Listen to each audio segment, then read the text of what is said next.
On New Year's Eve, 1972, Candy Jones got married. This was the second marriage for both Candy and her new husband, radio personality Long John Nebel. They'd first met a few decades ago, back when John was a fashion photographer and Candy was the highest paid magazine cover girl of her time. They'd stayed in touch ever since. One day, on a phone call, John suggested they get married.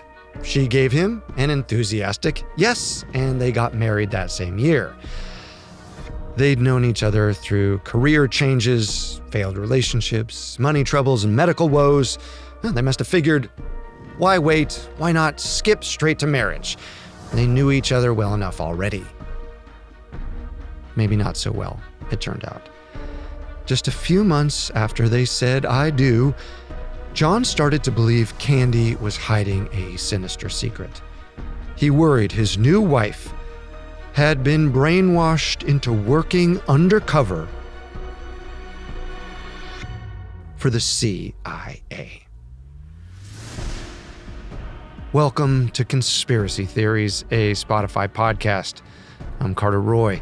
You can find us here every Wednesday, and you can watch our episodes and more on our new YouTube channel at Conspiracy Theories Podcast. And check us out on Instagram at The Conspiracy Pod. And we would love to hear from you, so if you're listening on the Spotify app, swipe up and give us your thoughts. Stay with us.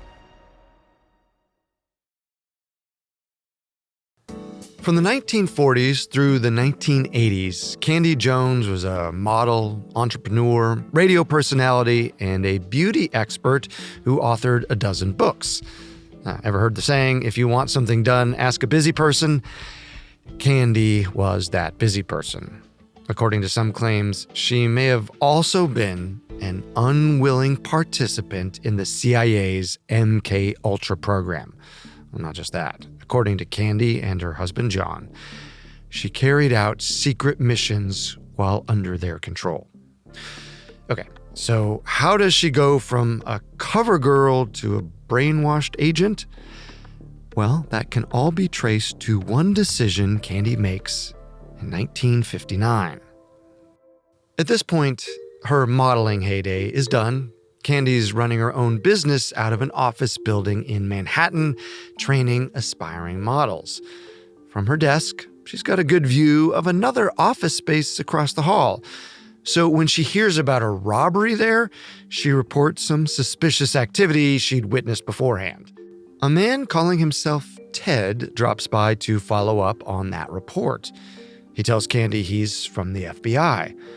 The two get to talking, and Ted starts to admire this nice professional microphone she has. Well, she uses it to coach her students in reading advertisements. But he's so taken by this wonderful mic, he asks if he can take it for a while.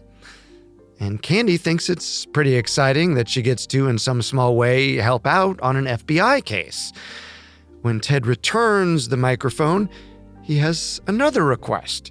He wants to know if he can use her office as a mail drop, so that messages to the bureau can be routed through an unassuming charm school. Candy already gets tons of mail every day. All she has to do is set aside a few envelopes every now and then, and somebody will come pick them up.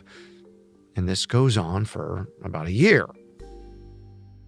Then, in the summer of 1960, there's another request from Ted's colleague, and it's a little more involved. Candy's about to go to San Francisco for work. A big department store there is holding a fashion show, and she's going to be a live commentator. Before she leaves on her trip, she receives a large envelope with a note to her from Ted. He says, all she needs to know is the envelope is for some government agency. She needs to bring it with her to California and wait for further instructions once she gets to her hotel. A few days later, at her hotel in California, she gets a phone call.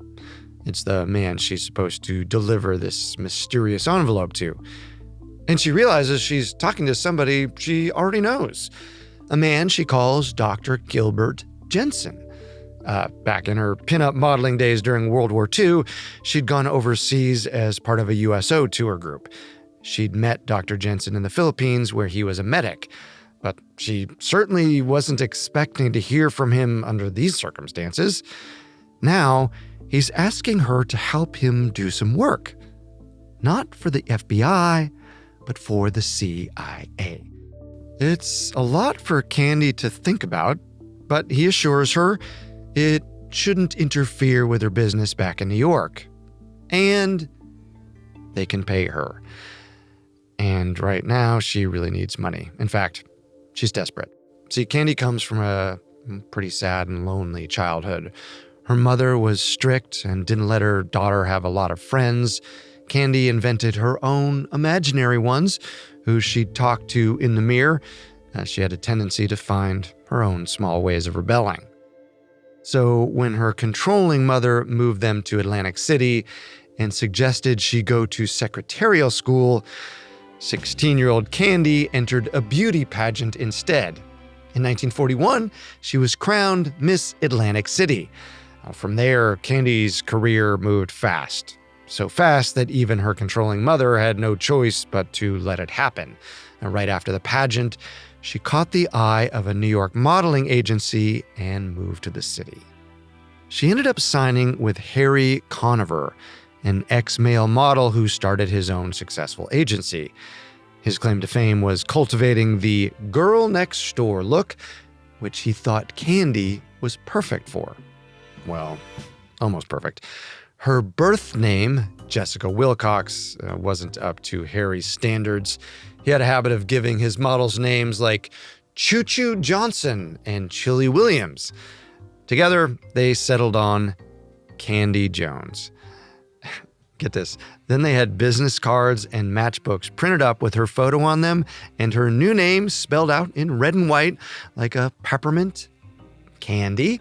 They left them all over Manhattan in nightclubs and taxicabs. Might seem like a cringy marketing gimmick today, but in the 40s, it worked. Candy started booking jobs left and right. At one point, she was on 11 magazine covers at a single time and made $35 per hour, equivalent to somewhere around $700 per hour today. In 1943, she was named Model of the Year. She was big. She even landed a role on Broadway. But the same man who helped her rise to the top, Harry Conover, also became her downfall, financially speaking. After she went on her USO tour, she returned to the States and married him. She was at the height of her career, but Harry got accused of playing favorites, booking his own wife on all the best gigs.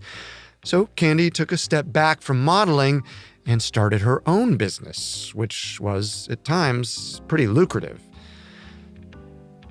Cut to 13 years later, Harry wiped out their joint banking account and ghosted Candy, leaving her to deal with a mountain of debt. And that brings us back to 1960, when Dr. Jensen makes his offer to Candy. Help us out, and we can pay you. Candy can't really say no. She and Harry have 3 sons together. The only good thing to come out of their marriage, she says. Now she's left to pay for their private schools alone. That's why she works so tirelessly, and it's still not enough. Jensen says she'll just be doing more courier work, like she did for Ted, when she brought that envelope to California.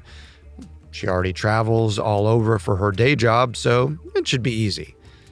Candy accepts Jensen's offer. But here's where the timeline starts to get fuzzy, like really fuzzy. Candy knows that she knows Jensen, and she remembers going to his office in California, but years later, she can barely remember anything about those visits. She can't recall where he sent her or what she supposedly delivered for the CIA. But she'll eventually piece it all back together with the help of her second husband. Okay, let's fast forward now to 1973. Candy's now married to Long John Nebel, and here's what you need to know about him. He's the host of a long-running late-night radio program. It comes on at midnight and runs until 5:30 in the morning. It's actually the top-rated show in his time slot. He interviews celebrity guests as well as random folks with something interesting to say. And sometimes he covers topics like UFOs and aliens. He's kind of like a proto-Art Bell or George Knapp of Coast to Coast AM, with one exception. John Nebel is more of a skeptic, but he's known for getting great stories out of people with his hard-hitting questions. I'm liking him more and more. And Candy has plenty of radio experience too, so a few months after she marries John, she closes down her charm school and becomes his full-time co-host. The only problem is, Candy's now a professional night owl. Her sleep pattern gets so disturbed, she ends up with horrible insomnia, and she's exhausted all the time. So John proposes they try hypnosis to see if he can help Candy relax. He leads her in a relaxation exercise. I want you to relax your neck muscles, and you're going into a deep, deep, relaxing, natural sleep. That sort of thing. And it works. Candy finally gets a full night of sleep, and they decide to make this relaxation technique a regular thing at bedtime. Only the third time they try hypnosis, something different happens. John just wants to help Candy relax as usual, but this time she seemingly goes into a hypnotic state. She's technically awake, but completely detached from what's going on around her, like she's in a trance. Then she starts talking to John in the voice of a child. Totally freaky, if you ask me. This is like exorcist kind of thing. Can you imagine talking to your spouse and all of a sudden a childlike voice comes to you? You can imagine her head spinning around. But he's probably also heard about people regressing during hypnosis. It's kind of a popular therapy in the 1970s. So he thinks, well, that's what's going on here too. Candy's speaking like she's reliving this part of her life, her childhood. She talks to him like this for a few minutes, and then she drifts off to sleep.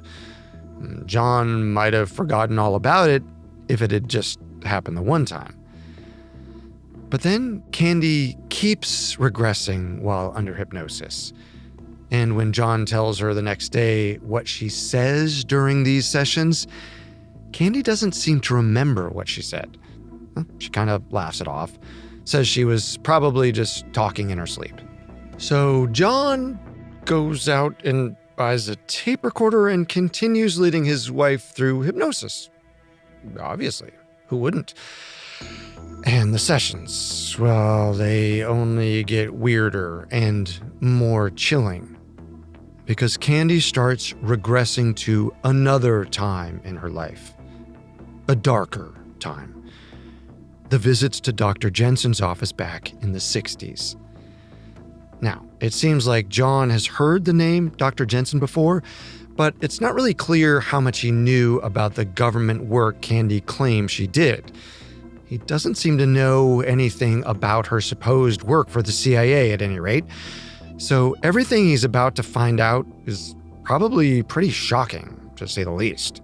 Under hypnosis, Candy says that when she'd report to Jensen, he would sometimes hypnotize her. He claimed it was to help her quit smoking. Other times, he would start their sessions by giving her vitamin injections intravenously. I mean, this has got to be a huge red flag for John.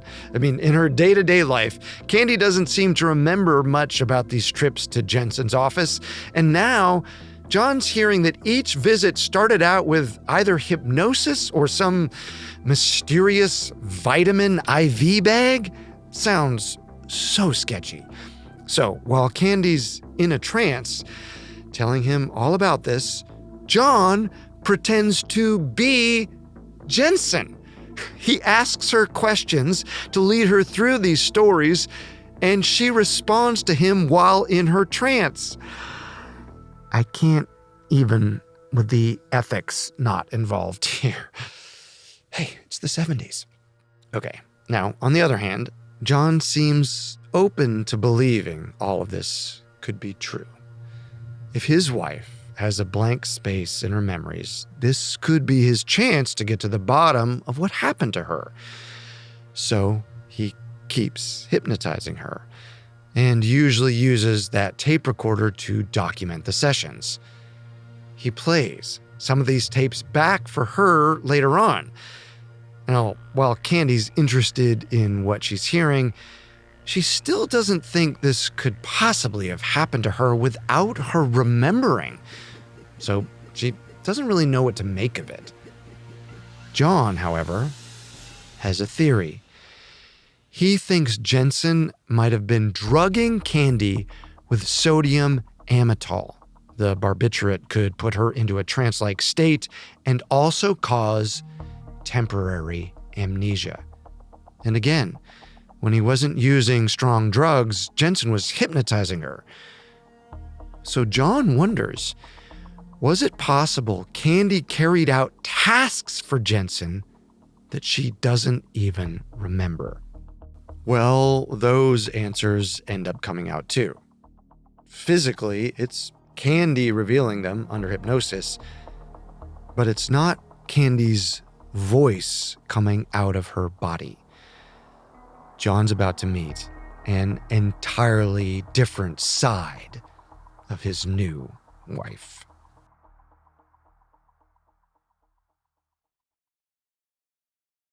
Candy sometimes talks in a child's voice during hypnosis sessions, like we mentioned. But there's another, more frightening voice that comes out at other times. And John's heard it before. Okay, right after they got married, on their wedding night, there was a strange moment John never forgot. This was after they'd gotten back to their hotel room. They were having a great time. Then, for a split second, John could have sworn he saw Candy turn into someone else. She snapped at him in a low voice that didn't sound like her at all, almost like a growl. A moment later, she was back to normal. But John, who almost never drank alcohol, had to settle himself with a glass of bourbon. I'd go so far as to say he was scared. A few months later, he hears that same voice again during one of Candy's sessions. Remember, John is recording all of this. He eventually amasses over 200 hours of tape, which he later turns over to an author named Donald Bain. Donald listens to all those tapes, interviews John and Candy extensively, and follows up with his own research, and he is able to piece together this story. The low voice, her name is Arlene. She's almost like another side of Candy, an alter ego, a dark side. She actually started as one of Candy's imaginary friends from childhood, but now she's more like a second identity. She usually only comes out when Candy's in a hypnotic state, although John thinks he's talked to her when Candy's awake, like on their wedding night. Arlene is brash and looks down on Candy for being weak. Arlene explains that's why Dr. Jensen needed her. He used those injections, along with hypnosis, to basically coax Arlene out. Candy, who's blonde, would put on a short, dark wig and temporarily become this brooding alter ego. And she would go on these missions as Arlene. That way, when Candy came to later on, she wouldn't remember what happened, and she could therefore never expose Jensen's secrets. Not just the details of the mission she carried out, but also, if the accusations are true, the secret mind control experiments Jensen tricked her into. What's more, Arlene tells John that while under Jensen's control, she successfully made several deliveries, domestically at first and then overseas to Taiwan. She doesn't know what was in the packages she handed over. She only remembers that whatever she brought to Taiwan made her contact very unhappy, and she claims she was tortured for information. But by design, Arlene didn't know anything. Arlene says Jensen even paraded her around at CIA headquarters in Langley. She accuses him of running tests on her in front of a crowd of doctors who apparently were impressed. Because if what she says is true, Jensen had turned a fashion model into an agent who would do anything he told her to. Okay, let's take a step back and make something clear. Not everybody buys this story. For starters, John Nebel was a Renaissance man, sure, but he had zero training as a hypnotist or doctor of any kind. But he supposedly mastered hypnotherapy by accident and helped Candy recover years' worth of lost memories? I don't know. And for another thing, the CIA wrote a memo in September 1977, a response to a Freedom of Information Act request. They said they found no records naming Candy Jones or anybody else named in Donald Bain's book. And yet, others say maybe Candy's story isn't so hard to believe. There is one thing we can say for sure about hypnosis. The CIA definitely dabbled in it in their quest to perfect mind control. We know they spent years experimenting with finding ways to bend subjects to their will as part of a program you've probably heard about. MK Ultra. To understand whether any part of Candy's story could actually be true, I'll be speaking with a special guest, historian and author John Lyle. His new book, Project Mind Control, utilizes over 800 pages of previously undiscovered depositions with Sidney Gottlieb, the longtime head of MK Ultra. John, thanks so much for being here. Thanks for having me. Yeah, excited to talk about this exciting subject. Now, what would you say was the goal of MK Ultra? Yes, the goal of MK Ultra was to try to develop methods, techniques, and potentially drugs that could get someone to reveal truths in an interrogation, that could manipulate a person in a certain way to make them believe or behave certain things. In short, is mind control possible? Is it possible to manipulate someone to believe or behave certain things using particular methods, techniques, drugs, hypnosis, things like that? Now, you mentioned hypnosis. Is that something the CIA experimented with? Yes, Project Bluebird was kind of the precursor to MK Ultra. It existed a few years before MK Ultra under the direction of a guy named Morse Allen, who worked within the CIA. He was a polygraph expert, and Morse Allen was particularly interested in hypnosis because he was trying to develop ways to interrogate people and get them to reveal certain truths. And the method that he hit upon was hypnosis because he became interested in magicians and how they use hypnosis on their subjects, I guess, to manipulate them from the stage, like stage magicians. So he hired a stage hypnotist to teach him these methods. And then Morse Allen started using hypnotic methods on the secretaries in his office to try to determine whether this actually works. So that's how he became interested in hypnotism originally. So that's Project Bluebird. And then that kind of morphed into a project called Artichoke, which is much more interested in drugs than hypnosis. And then a little bit after that, MK Ultra was created in 1953. And did they continue to use hypnosis in MK Ultra at all? A little bit. MK Ultra consisted of 149 subprojects, and there are a couple of those subprojects that were geared towards hypnosis. However, most of the hypnosis that was done under MK Ultra wasn't traditional hypnosis in the way that you would think of it.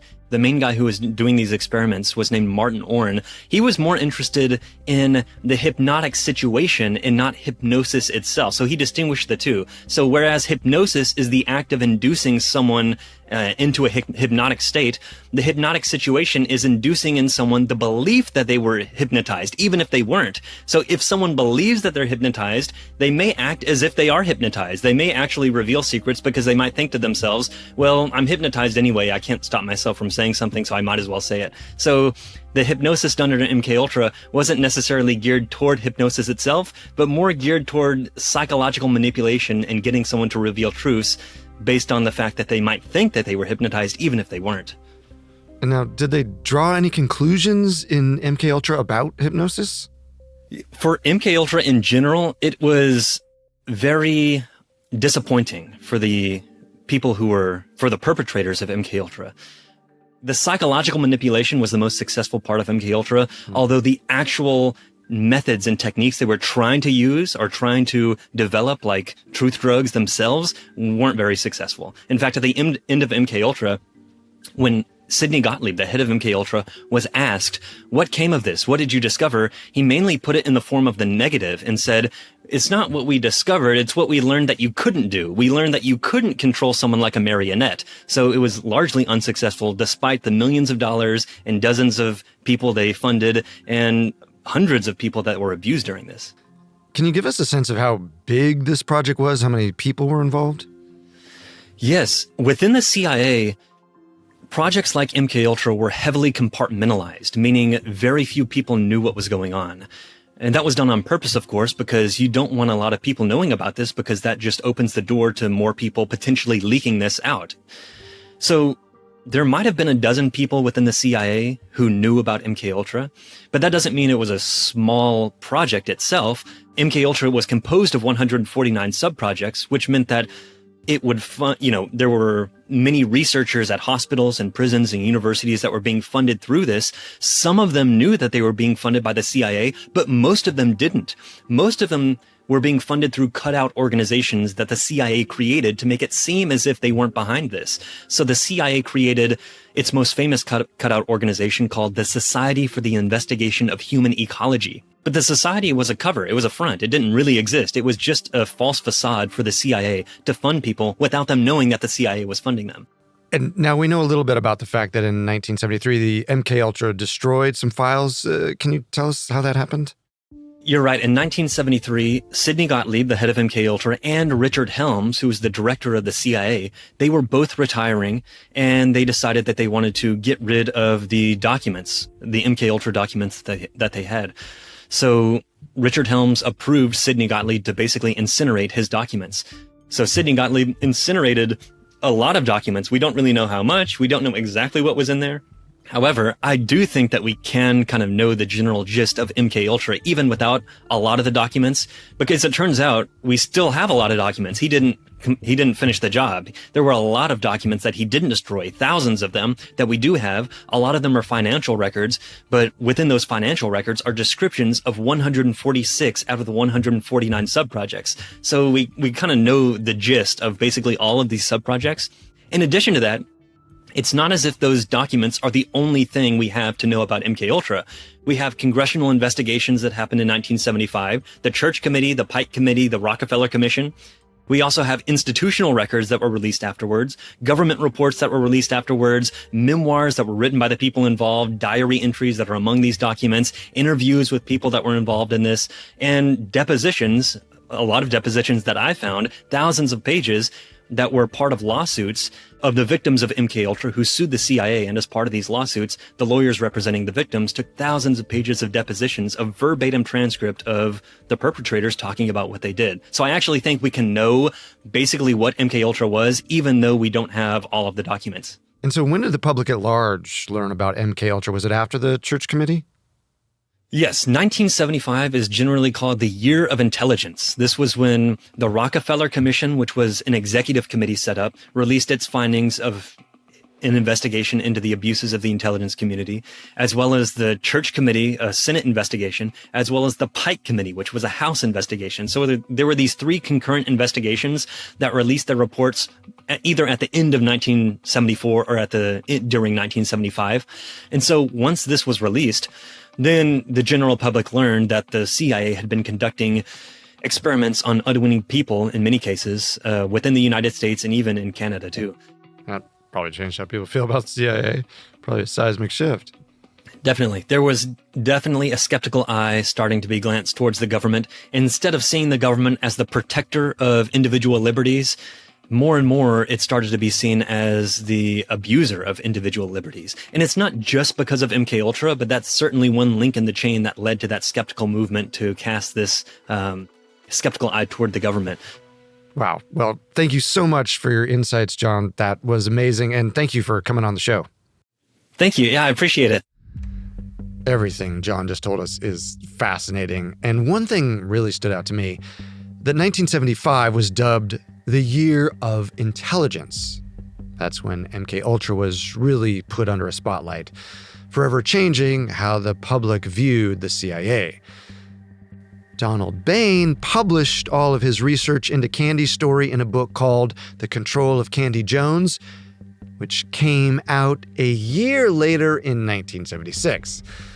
Now, that timing does seem a little curious, almost like a response to what was in the zeitgeist. However, Donald turned up something unexplainable in his research. He discovered Candy shared her secrets with two close confidants years before the public was aware of MKUltra's existence.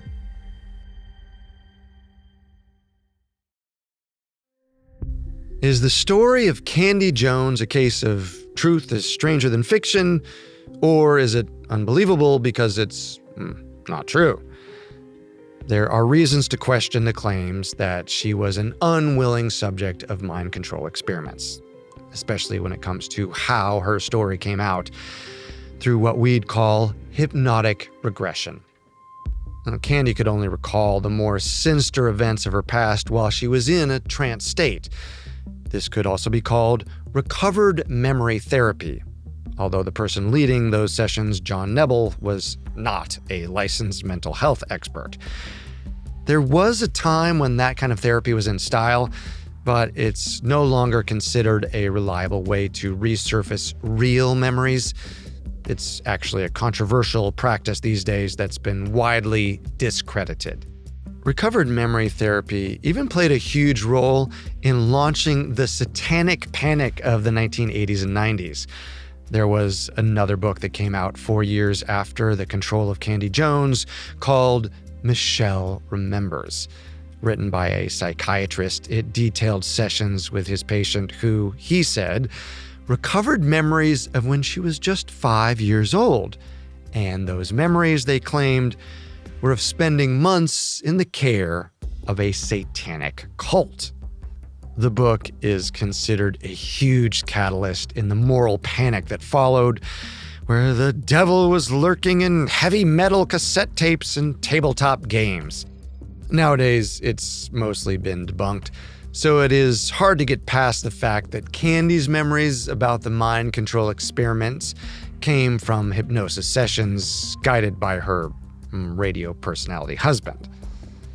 Now, I'm not saying they lied.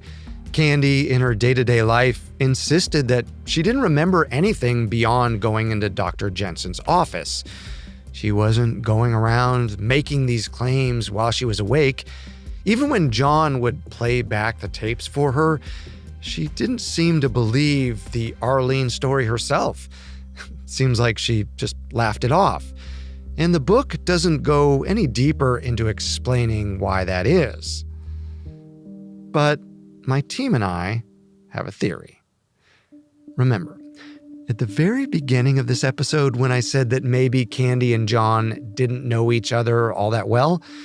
Well, we found a clip from The Tomorrow Show from February 1976, where Candy and John are guests. And Candy's telling the story about how John proposed to her over the phone. She also points out that the two of them had never kissed or even held hands. John seems a little embarrassed, but agrees they'd never gone on a coffee date or anything. So maybe it is possible John saw Arlene emerge on their wedding night, or maybe he just realized he'd gotten married to somebody he didn't actually know all that well. Somebody who was bubbly and beautiful and brilliant most of the time, but like anybody else, had her darker moments. And that sobering thought could have understandably scared or confused him. Maybe they both realized they just married somebody who was more of a stranger than they thought. And who knows where that could lead. Oh, and Dr. Jensen, you might be wondering what became of the man accused of experimenting on Candy without her full consent. Donald Bain wrote that Jensen was a pseudonym he used for the book, but he did track down the real doctor. He said he never did reach out to the guy. His lawyers advised him not to. And that makes sense, but it also means the one person who could have corroborated or denied what happened in that office in California wasn't even given a chance to comment on the story. It's a shame because Donald did locate other people from Candy's story, and they seemed to back up parts of it somewhat, like her close friend and book editor, Joe Vergara. They worked together on several of Candy's books and got really close over the years. Candy said Joe was the only person she ever told that she was doing undercover work for the government. When Donald reached out to Joe for comment, he said yes. Back in the 60s, Candy told him she was working for a, quote, secret government agency. She even warned him that she might have to disappear for a few days every now and then. And this conversation happened years before John Nebel or Donald Bain started looking into Candy's past, and before the public knew about MKUltra. Then, there's a letter Candy wrote her attorney in the early 1960s, in which she instructed him to investigate her death or disappearance. Stranger still, she told him that this hypothetical disappearance might occur while she was using an assumed name, like Arlene. The attorney specifically remembered that detail. Donald also included in his book a passport photo showing Candy in a short, dark wig, like Arlene would supposedly wear, although it's unclear what year that photo was taken. We know that tons of MKUltra files were ordered to be destroyed. We just don't know how many or which ones. And we know about most of the 149 sub-projects, but there are 3 that remain a mystery, and that will always leave room for debate in this story and others like it. There's no way to be 100% certain if Candy or the real Dr. Jensen are named in official documents. Donald thinks they probably would have been left out of the files anyway, and that squares with what we know about how the program operated in secrecy, using cutout organizations so very few people were in the know. Even so, Donald did look for other connections between Jensen and the CIA. He never could establish any, which gave him pause. At some point during his research, he realized something was bothering him. Donald seemingly believed Candy's story, and yet he couldn't shake the idea that Dr. Jensen had gone to extraordinary lengths just to make Candy deliver some envelopes. What could she possibly have been delivering that was so important they had to use a brainwashed secret agent rather than just a regular CIA employee? Okay. What did he think? His theory is that the envelopes and what was in them didn't even matter. The entire point was to see how far Candy would go on Jensen's orders. The author suggests the people she delivered these envelopes to Even her contacts in Taiwan, the ones she accused of torturing her, were paid operatives. After all, he pointed out, the CIA did have a presence there. So he thinks, isn't it possible those long trips weren't really a mission? They were just another test. Interesting. At any rate, Candy was finally able to break free of Jensen. She said that in 1972, she called him and told him she was severing ties. She wouldn't be coming out to California anymore. Jensen threatened her, and Candy felt like she was being followed for a while, but evidently he never acted on those threats. Okay, I don't really know what to make of Candy's story. It seems a little unbelievable. I mean, it's like Giselle meets Jason Bourne. It's just too incredible to be true. But with MKUltra, truth really is stranger than fiction. We know a lot about what they did, which makes claims like Candy's seem possible, even if we do know exactly what happened in 146 out of the 149 sub-projects under MKUltra. I mean, if you wanted to destroy any 3 files forever, it would probably be the ones that prove some level of success, the ones you don't want people to hear about. And even if Candy's claims are true, well, they wouldn't be the strangest or scariest thing that happened as part of that program, not by a long shot. I will say this. In our guest John Lyle's book, Project Mind Control, Lyle notes that Candy's story was investigated by a former State Department official, John D. Marks. Marks had actually helped expose the MKUltra program to the public, so he had a pretty good idea of what the government had been capable of. And he concluded that the entire Candy Jones story was made up. A work of fiction told by a seasoned late-night storyteller, John Nebel. Now, there's one thing I want to mention, though. We listened to a radio show Candy appeared on, and at one point, she and other guests talk about what jobs they would have if they could do anything they wanted. This aired in 1966, supposedly right in the middle of the year she's being experimented on by Dr. Jensen. And Candy said what she wanted to be was an international spy. She practically blurted this out, interrupting the other guests. More than anything, she wished to be an international spy. So was it her subconscious memory slipping out? A veiled cry for help from Arlene's perspective? Hey world, this is what's happening to me. Or was this whole story a case of wishful thinking? That her and John invented exactly what she always wanted to be? One thing's for sure. If you marry a stranger, sometimes strange things happen. Thank you for watching Conspiracy Theories. We're here with a new episode every Wednesday. Be sure to check us out on Instagram @TheConspiracyPod. And if you're watching on Spotify, swipe up and give us your thoughts. For more information, we found The Control of Candy Jones by Donald Bain extremely helpful to our research. And we'd like to give a special thanks and shout out to our guest today, John Lyle. His new book, Project Mind Control, Sidney Gottlieb, the CIA, and the Tragedy of MKUltra is out now. It is fantastic. Until next time, remember, the truth isn't always the best story. And the official story isn't always the truth. This episode was written and researched by Mickey Taylor, edited by Maggie Admire and Peter Ritchie, fact-checked by Sophie Kemp, and engineered, video edited, and sound designed by Alex Button. I'm your host, Carter Roy.